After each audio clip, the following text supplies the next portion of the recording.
주제로 넘어갑니다. 국유화 폐간 어떤 대통령도 할 수 없는 일인데 감히 제가 어떻게 그런 말을 한다는 것입니까? 이치에 닿지 않는 말을 가지고 사람을 이렇게 몰아가서는 안 됩니다.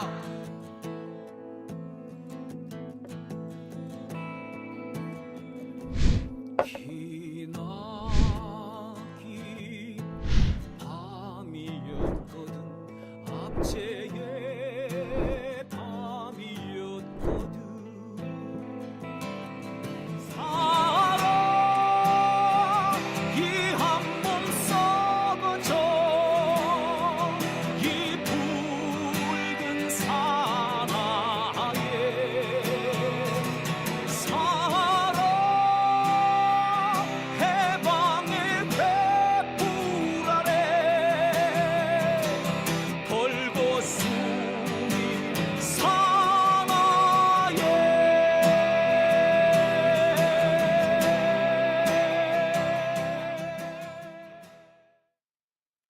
네, 오밤중에 뉴스 함께하고 계신 지금 시각 12시 3분 지나고 있습니다. 자, 두 번째 주제는요, 이화영 지사와 관련된 얘기입니다. 참, 요즘 제가 이 검찰 관련 소식을 전해드릴 때마다 참 화가 납니다. 화가 나는 이유는 간단해요. 이 검찰이라는 조직이 어디까지나 이 기소권, 아니, 공익을 위해서 기소를 하라는 거잖아요. 이게 원래 그 미국 같은 나라에서는 이 검찰을 프로세큐터, 기소관이라고 하는 게 아니라 어토니, 대리인이라고 그래요. 대리인. 그러니까 공익의 대리인이죠. 퍼블릭 어토니, 공익의 대리인이라고 얘기를 합니다. 바로 그런 의미에서 검찰이 존재하는 건데요. 이 공익의 대변인이라는 것은 뭐냐면 공공의 질서라든지 또는 공적으로 진행되어야 할 소송이라든지 이런 것들을 국가나 지방자치단체를 대신해서 처리해주는 사람을 의미하는 거였어요. 그게 검찰 혹은 검사입니다. 그래서 공익의 대표자, 공익의 대리인이라고 그러는 거예요. The Attorney of Public, Public Attorney 뭐 이런단 말이에요. 근데 요새 이 검찰을 하다 보면 검찰이 하나의 정치 세력이 되어가지고 자신들의 정권 획득을 위해서 무슨 짓이든 할 수 있는, 자신들이 가지고 있는 권력을 마음대로 휘두를 수 있는 그런 집단으로 바뀐 것 같습니다. 마치 군사 독재 체제 하에서 정치 군인들이 병력을 빼서 국민들을 학살하기도 하고 병력을 이동을 해서 자신들끼리 쿠데타를 이루기도 하는, 자기들끼리 이 싸움을 벌이기도 하는 그런 일들이 지금 대한민국에서 벌어지고 있는 겁니다. 검찰은 더 이상 국가의 한 기관이 아니라 정치 집단이 되지 않았느냐. 그 정치 집단으로서 역할, 자신들의 권력 획득과 유지를 위해서 사법권을 남용하는 자들이 아닌가라는 생각이 너무 많이 듭니다. 어떻게 하다가 나라 꼴이 이 꼬라지가 됐는지, 한편으로 어쩌다가 검찰이 이렇게 타락하게 됐는지, 이건 타락이에요, 타락. 글쎄, 검찰이, 야, 이게 정말 못된 짓 많이 하네. 검찰이 이러면 안 되지. 라는 얘기는 그전에도 많이 있었습니다만, 지금 상황까지는 아니었거든요. 지금 이 수준까지는 아니었죠. 지금은 말 그대로 타락했죠, 타락. 타락한 검찰이 이제 더 이상 뭐, 어디까지 나쁜 짓을 할지, 어디까지 흑화될지 참 궁금해집니다. 자, 오늘 이런 보도가 나왔어요. 검찰이 이화영 부지사의 부인을 피의자로 전환시켜서 소환을 했다. 소환장을 보냈다라는 소식이 들립니다. 진짜냐고요? 진짜입니다. 아마 검찰이 보복에 나선 것 같아요. 그죠? 자신들의 악행을 폭로하고 있는 이화영 부지사의 부인, 이분한테 대해서 검찰이 자신들이 가지고 있는 모든 수단을 동원해가지고 보복에 나선 게 아닌가라는 생각이 듭니다. 한마디로 미친 거죠. 이런 집단을 보고 미친놈들이라고 그러죠. 검찰은 미쳤습니다. 자, MBC 보도예요. 검찰을 이 이화영 부인 피의자 입건 6차례 소환 통보라는 기사가 이미 오늘 보도가 됐습니다. 검찰의 주장은 그거예요. 2017년과 2018년 출처가 불분명한 자금 수억 원이 이 이화영 지사의 부지사의 부인 통장에 들어갔다 나왔다 했다라는 거예요. 아니 2017년, 2018년이면 이화영 부지사가 소위 말해서 경기도 부지사가 되기 전이에요. 부지사가 되기 전인데 그 자금이 뭐 들어왔든 나왔든 그게 무슨 상관인데? 자, 그리고요. 검찰은 무슨 얘기까지 하느냐면 대북 관련 사업 자료까지 대북 사업 자료까지 이 부인이 빼내서 민주당 갖다 줬다. 이런 주장까지 하고 있어요. 근데 이게 사실 다 말이 안 되는 거죠. 남편이 지금 검찰에 붙잡혀 가지고 있는데 남편의 무죄를 입증할 수 있는 자료라면 어떻게든 간에 확보하는 게 정상 아닙니까? 그리고 남편과 함께 싸워줄 수 있는 사람들한테 도움을 요청하는 게 당연한 거잖아요. 이게 왜 문제가 되나요? 검찰은 지금 이화영 부지사의 방어권을 침해하고 있는 겁니다. 당연히 방어를 해야 되는 거 아니에요? 가족이 함께 무죄 입증을 위해서 싸우고 있는데 이게 왜 문제가 됩니까? 방어권이에요, 이거는. 무죄를 입증할 수 있는 자료를 확보하는 그게 뭐 잘못입니까? 안 그렇습니까? 검찰이 무죄를 입증해 줄 것도 아니고 스스로 무죄를 입증을 해야 되는데 그러면 무죄 입증할 수 있는 자료가 있으면 간을 팔아서라도 내가 확보를 하지. 근데 왜 그 잘못됐나요? 왜 그걸 문제 삼습니까? 이건 방어권을 침해하는 거예요. 자, 게다가 이화영 지사는 오랫동안 정치 활동을 하면서 사실상 경제적으로 크게 능력이 없었어요. 뭐 정치 활동하는 분들 다 마찬가지겠습니다만 부인이 집안 경제를 먹여 살리는 역할을 하죠. 사실 박원순 시장 같은 경우에도 오랫동안 박 시장님의 부인 강난희 여사가 직접 일을 해왔어요. 그래서 오랫동안 여러 가지 사업도 하고 또 뭐 기업체도 운영하고 하면서 그래서 그 경제 활동을 해왔거든요. 박원순 변호사 혹은 사회활동가 박원순 이 사람은 그렇게 크게 경제적으로 능력이 없었어요. 자, 이처럼 정치 활동을 하는 분들의 경우 경제적인 이런 수입은 부인이 다 해왔습니다. 따라서 남편 모르고 있는 돈이 생길 수도 있죠. 뭐 당연한 거 아닙니까? 그게 뭐 잘못됐나요? 부인이 가지고 있는 돈이라고 해서 그게 다 남편의 정치 자금이다? 이렇게 볼 수가 있나요? 뭘 근거로? 출처가 불분명하면은 그거는 출처가 불분명한 거는 검찰 지들이 모르는 거지. 그리고 부인하고 남편하고 이건 틀린 거예요. 자, 그리고 아까도 말씀드렸듯이 2017년, 2018년이면 경기도 부지사 부임하기 전이에요. 자, 경기도 부지사로 가기도 전에 그 경제적인 능력이 없을 때 부인이 자기가 일을 해서 가족을 먹여 살리면서 그러면서 돈을 벌었나 보지. 그래서 수억 원이고 뭐건 돈을 갖고 있었나 보네. 자, 그게 왜 문제가 된다는 거죠? 출처가 불분명하면은 검찰이 출처를 밝힌 다음에 이거 의심되는 돈입니다 라고 하는 게 맞지. 출처가 불분명하다는 이유로 검찰이 이거 와서 소명하라고 이런다고? 미친 거야? 그걸 내가 왜 소명해야 되는데? 범죄에 연루됐다라는 의심이 가야지 소명을 하는 거예요. 출처가 불분명하다고 소명을 하는 게 아니에요. 우리나라 검찰은 좀 이상해. 지들이 모르면 다 불분명한 거고 지들이 모르는 게 있으면 무조건 와서 소명해야 된다고 생각하는 모양인데 개뿔 뜯어먹는 소리 하지 말라 그래. 범죄에 의심이 갈 만한 정황이 충분해야지 소명을 요구할 수 있는 겁니다. 지들이 모른다고 소명하라고 어디서 그런 이상한 생각을 어디서 배워먹은 버르장머리야. 이 검사 새끼들이 이게 인간이야 이게 진짜. 니들이 모르면 다 범죄냐 임마?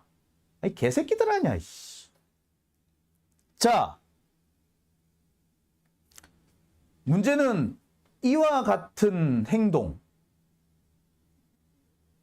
그 돈을 이 부인한테 와가지고 그 자료를 소명을 하라고 하는 요구를 이 폭로가 있기 전부터 이화영 지사를 상대로 해서 검찰이 회유와 협박을 하고 있다는 폭로를 하기 전부터 이화영 지사 부인에 대해서 계속 출석해서 소명하라는 그런 요구를 해왔다는 겁니다. 자, 이거는 다시 말해서 뭘 말한다? 이화영 지사의 이 협조를 얻어내기 위해서 가족 인질극을 벌였던 정황이라고 볼 수 있는 거죠. 오래 전부터 6차례나 계속 와서 진술하라고 했다는 건 뭐겠습니까? 이화영한테 그런 거 아니야. 야, 니 똑바로 안 하면은 니 마누라 불러다가 감옥에 쳐넣어버린다? 라고 했다는 거죠. 근데 여기에 부인이 직접 나서서 검찰의 불법적인 행위를 폭로하니까 바로 보복에 들어간 거다. 원래는 가족 인질극의 소재로 쓰고 있던 거였는데, 자, 폭로에 나서니까 보복의 수단으로 악용이 되고 전용이 된 거다 라고 볼 수가 있는 거죠. 참. 자, 좋습니다. 그러면 좋아. 검찰이 주장하는 것처럼 진짜 문제가 있는 돈이냐? 진짜 문제가 있는 돈일까요? 자, 확인을 해봤습니다. 그 검찰이 출처가 불분명하다고 한 돈은요, 적금과 보험 만기 환급금입니다. 보험금 타고 적금 탄 돈이에요. 그리고 보험금 타고 적금 탄 돈은 출처가 불분명하지도 않죠. 아니, 그리고 여러분 아시겠습니다만 통장에 들어와 있는 돈이라며, 계좌에 들어와 있는 돈이라며. 우리나라에 계좌에 불분명한 돈이 들어올 수가 있나요? 그리고 정치 자금을 계좌로 받는 병신 새끼가 어디 있습니까? 계좌로 들어왔다면 이건 이미 깨끗한 돈인 거예요. 수억 원의 돈이 계좌로 들어왔다? 그건 아무 문제가 문제가 있는 돈, 불법 정치 자금이나 뇌물을 계좌로 받습니까? 말 자체가 안 되잖아요. 검찰은 있지도 않은 문제가 있다고 생트집을 잡아서, 야, 이화영, 네가 우리 말 안 듣지? 너 부인도 감옥에 가둬버린다? 라고 했다는 증거인 겁니다, 이게. 가족 인질극의 증거인 거죠. 다시 한번 말씀드립니다. 여러분, 요즘 어느 또라이 같은 놈이 계좌로 뇌물 받고 정치자금 받습니까? 현금으로도 잘 안 받아요. 티나서. 오히려 현금 받으면 티가 나. 우리나라는요, 우리나라 요즘 전부 다 카드 쓰지 않나요? 그죠? 따라서 카드 쓰고 계좌이체 합니다. 심지어 요새 카드를 안 가져간 경우에 어떻게 합니까? 계좌이체 해주세요 라고 하죠. 요새 택시 요금도 계좌이체 하대요. 그래서 바로 앉아가지고 뚝뚝뚝뚝뚝 해가지고 계좌이체 딱 해버리고, 계좌이체로 요금 내는 경우 많잖아요. 현금 거의 안 써요. 따라서 요즘에는 현금 쓰는 게 더 이상하다고 눈에 띕니다. 따라서 불법 자금이 되는 경우, 그게 뇌물이 됐든 정치 자금이 됐든 불법 자금은 현금으로도 안 써요. 계좌로는 당연히 못하지. 그럼 뭘로 하느냐? 돌려서 줘요. 돌려서. 그래가지고 주는 방법이 뭡니까?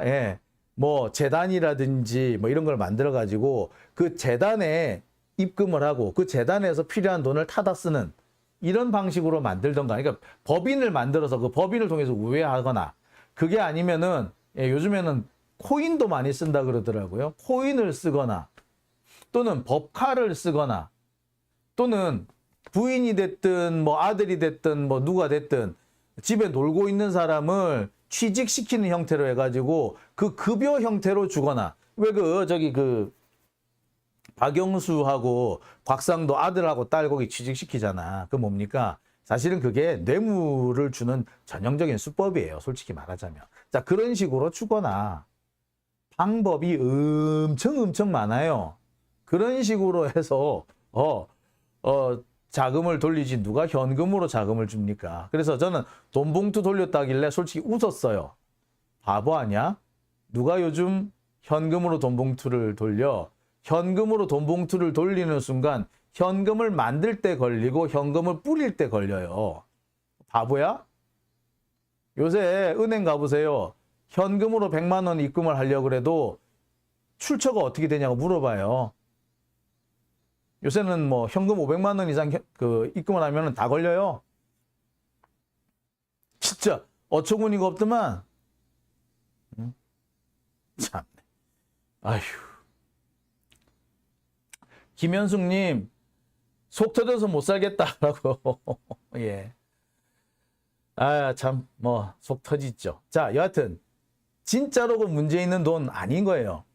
자, 그러니까 계좌로 갔다면 일단 문제 있는 돈 아니고요. 더군다나 계좌에 보면 누가 보냈다가 나오지 않습니까?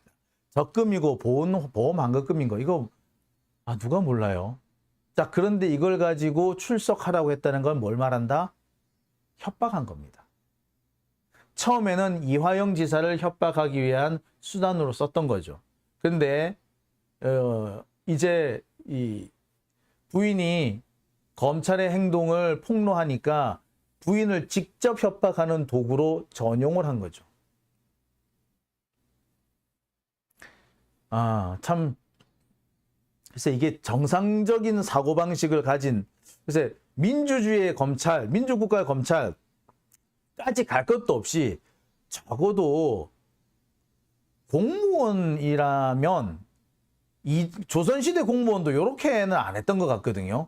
완전 이거 조선시대도 아니고 이거는 뭐 진짜 아이고 참 일제시대 친일 잡것들이나 하던 그런 짓이 아닌가 하는 생각이 들어요.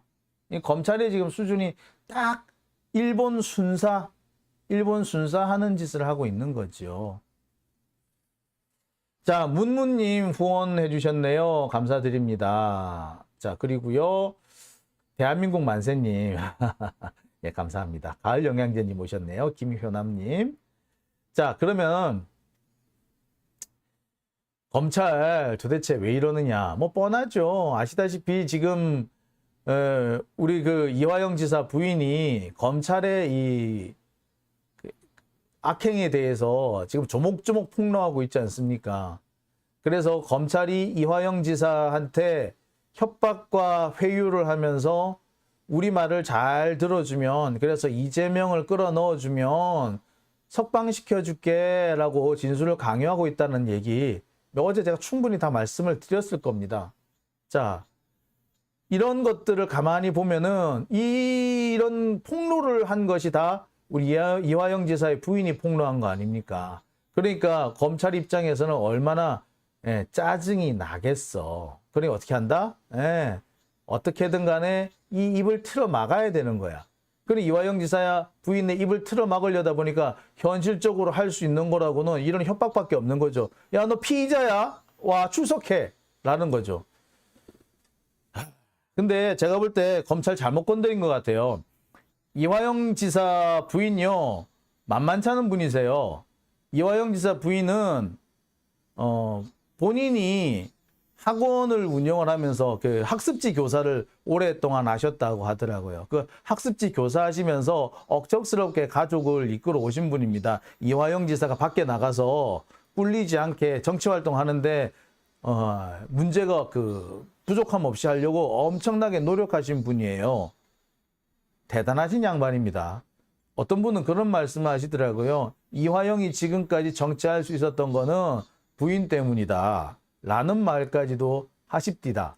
자, 그런 부인이, 누구는 그런 말도 하시더라. 솔직히 말해서 이화영이 아니라 이화영 부인이 정치했으면 더 잘했을란지도 모르겠다. 라는 말까지 있을 정도예요.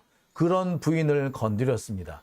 이화영 지사는 생각보다 이분이 조금 약한 부분도 있고, 또 마음 의외로 좀 마음이 약하거나 좀 흔들리는 부분이 있을 수가 있지만, 이화영 지사 부인요, 진짜 강한 사람으로 알고 있습니다.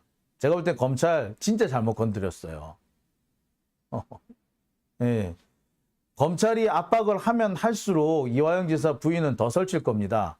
아마 검찰이 이 검사실에서, 조사실에서 한 말 하나하나까지 그대로 폭로하실 수도 있는 분이에요. 제가 미리 검찰한테 알려드립니다. 나중에 후회하지 말고 지금 멈춰레이. 자, 이미 많은 게 들통이 났죠. 보시다시피 지금 이화영 지사를 변론하겠다고 나선 법무법인 해광 알고 봤더니 어쩌고 있더라? 쌍방울하고 양다리를 걸쳤더라. 그리고 그 양다리 걸쳤다는 증거가 이미 이렇게 딱 드러나 버렸죠.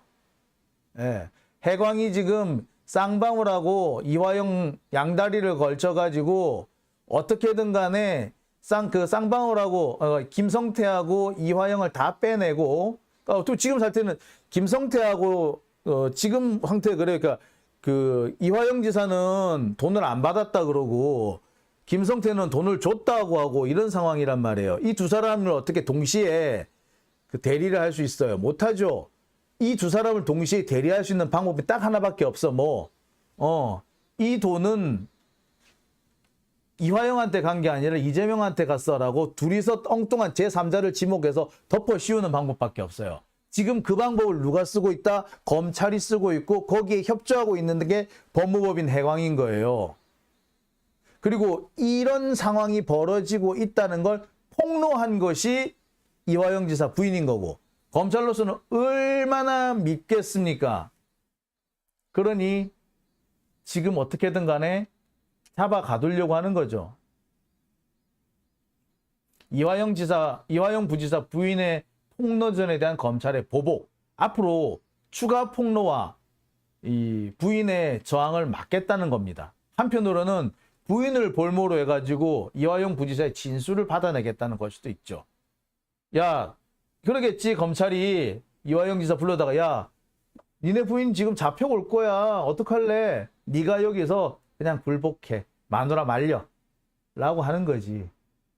그 짓을 하려고 지금 이런 황당한 짓을 벌이고 있는 겁니다. 자, 그런데 여러분, 이거 좀 너무 무리한 짓 아닌가요? 그죠? 아무리 검찰이 지들이 힘이 세기로 손이 이렇게 무리한 짓을 지들이 이게 무리하다는 거 모르나? 알 텐데. 그런데 왜 이렇게 무리한 짓을 하느냐? 여러분 좀 의심스럽지 않으십니까? 자, 검찰이야 원래 그렇게 나쁜 놈이니까 나 원래 나쁜 놈들이라서 이렇게 무리한 짓을 할 수도 있죠. 라고 보실 수도 있으나 아무리 그래도 그렇지 이렇게 대놓고 거의 바보스럽게 무리수를 두고 있지 않습니까? 왜 이럴까? 두 가지 이유가 있어요. 첫 번째는 이화영 부지사에 대한 압박 작전이 거의 성공 직전에 갔었거든. 성공 직전에 갔었는데 이거를 이 부지사 부인의 강력한 항의와 저항으로 무산이 된 겁니다. 검찰 입장에서는 악이 받치지 보복을 하고 싶겠죠.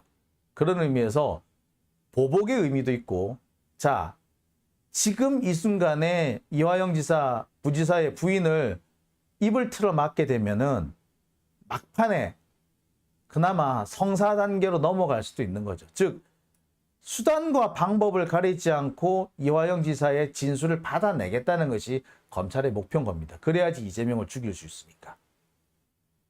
그리고 또 한편으로는 검찰 전반에 확대되고 있는 위기의식을 여기서 끊어줘야 된다는 그런 공감대도 있어요. 검찰 내부의 공감대. 검찰은 지금까지 가족 인질극을 적시적소에 잘 써왔습니다. 노무현 대통령한테도 써먹었고요. 조국 장관한테도 써먹었습니다.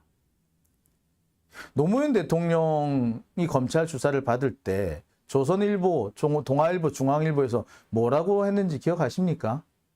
권양숙 여사 조사받는 그 순간에 보면서 남자가 부인을 앞세워가지고 세상에 그 수사를 피하려고 하느냐고. 그때 홍준표가 그랬잖아. 이렇게 검찰이 가족 인질극을 많이 썼어요. 부인과 자녀들을 검찰청에 끌고 와가지고 그래서 아빠이자 남편의 진술을 받아내겠다. 이게 검찰이 참 지금까지 많이 써왔던, 그러니까 사실상 항복을 받아내겠다라는 그런 수법을 많이 써왔어요. 조국 장관 때도 써왔고 지금도 검찰이 조민 씨나 정경심 교수를 악용해서 조국 장관한테 협박을 하고 있는 거 아닙니까? 조국 장관이 정경심 교수나 조민 씨가 아니었으면 출마를 해도 100번은 넘게 했을 거예요. 지금도 마찬가지. 못하고 있는 이유가 뭔데요? 가족 인질극 아닙니까? 그런데 이 가족 인질극이 더 이상 먹히지 않을 수도 있다는 게 검찰로서는 큰 불안 요인인 거죠. 가족 인질극이라는 게 대외적으로 널리 알려지게 된 것도 문제지만 이제 가족이 오히려 강하게 저항을 하면은 정작 이 감옥에 잡혀 있는 사람 역시도 더 강력하게 저항을 할 수도 있겠구나. 자, 그간 정말 잘 써먹었던 수법이 더 이상 안 통하는 건 물론이고 오히려 검찰을 흔들 수 있는 그런 상황이 될 수도 있겠구나 라는 위기의식이 생기는 거죠. 특히 무엇보다도 위기의식이 생기는 거는요. 검찰로서는 이제 자칫 잘못했다가는 검찰 전체가 무너질 수 있다라는 위기감을 너무나도 강하게 느끼고 있는 것 같습니다. 제가 최근에 검찰 주변에서 나오는 얘기가 그래요. 검찰이 멈췄어야 하는데 멈추지 못해서 이제 정말 멈출래야 멈출 수가 없는 상황에 이르렀다. 이제는 별 수 없다. 도 아니면 뭐다. 여기서 멈추면 진짜 검찰 죽는다. 이런 위기의식이 번지고 있다고 해요. 아마 그런 위기의식이 검찰의 이런 무리한 행동을 더 부추기고 있지 않는가라는 생각도 드네요. 자, 아침님 검찰의 수가 만천하에 드러났습니다. 라고 하셨고요. 푸른 시인님 검찰이 성렬이 앞잡이라고 하셨어요. 대한민국 만세님 국민들이 벌떼처럼 일어나서 지켜야 한다라고 말씀해 주셨어요. 박애숙님 이재명 잡을 게 없으니까 별짓을 다 하는 거다라고 하셨네요. 제이미림님 안농훈이가 코너에 몰렸죠. 그렇습니다. 제가 볼 때도 그래요. 지금 이화영 지사 부지사의 부인이 참 많은 사람을 살리고 있다라는 생각이 들고요. 싸우려면 저렇게 싸워야 되겠구나.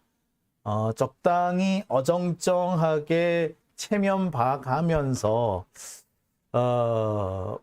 가오 살펴가면서 싸워가지고는 안 되겠구나. 가오고 나발이고 다 팽개치고 진짜 죽기 살기로 덤벼야지 이길 수 있겠구나 라는 생각이 드네요. 제니김님 오셨네요. 죄가 없어도 있는 것처럼 꾸며서 구속할 것 같아 걱정이네요. 참 그렇죠. 소리별님 이제 도미노 검찰인 거죠. 순데렐라님 궁지에 물린 검찰. 예, 검찰이 궁지에 몰렸고요. 그 궁지는 검찰 스스로 찾아간 겁니다. 자, 횃불 들고 끌어내리자님 광화문이 아니고 법원 앞에서 집회해야 될 것 같아요. 네, 여러분 제가 이 말씀 꼭 드리고 싶어요. 좋은 말씀 해주셨는데요. 광화문에서 백날 집회해도요. 검찰 눈도 깜짝 안 해요. 그런데 서초동에서 집회하죠. 검찰 분위기 심각해요. 대검에서요. 이렇게 창문에서 막 이렇게 내려다보고요. 숨어서 뭐 자기들끼리 쑥덕거리고 해요. 옥상 올라가 쳐다보고 그래요. 법원도 마찬가지입니다. 법원에서 집회하죠.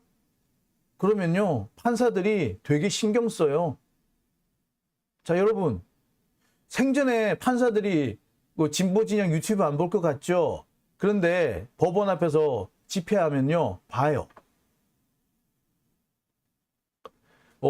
광화문에서 집회하는 건 집회대로 하시고요. 법원은 법원대로 집회를 해야 된다고 저는 봅니다. 그래야지 검찰이나 법원이 신경을 써요. 네. 자, 오밤중의 뉴스. 두 번째 주제는 여기까지고요. 이어서 세 번째 주제. 여러분이 정말로 기다리시는 주제가 될 것 같네요. 세 번째 주제로 넘어갑니다.